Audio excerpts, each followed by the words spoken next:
5 লক্ষ। এটি আসলে আমরা ওজনে কতটুকু হবে এটি জানতে চাচ্ছি। আমার একটা আইডিয়া নাই, আমি পাকা আগে কোথায় দেখাইছিলাম, তারা 22 মণ বলছে, এখন আসামিটা তারা জানে ওজনে 22 মণ হবে, আইডিয়া হচ্ছে 22 মণ হবে। সবচেয়ে বড় গরু এটি রাজাবাবু, আমরা নাম দিয়ে দিলাম।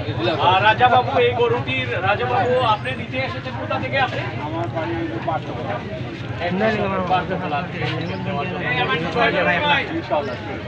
ধন্যবাদ জানাই আমাদের বাজারে আসার জন্য ধন্যবাদ জানাই সাইদুর রহমান সাহেব। আজকে বড় বড় গরু রয়েছে এখানে, কেনার জন্য আসতে হবে সিলেটের কোলাহল মুক্ত পরিবেশে যে বাজারটি রয়েছে কেন্দ্রীয় টার্মিনাল ফারাইছে এই মাঠে আমরা রয়েছে। তো আমরা এখানে অনেকে এসেছেন। আমি তো দোকানে বসে পয়সা নিতাম ইচ্ছা লাগি না না না পয়সা না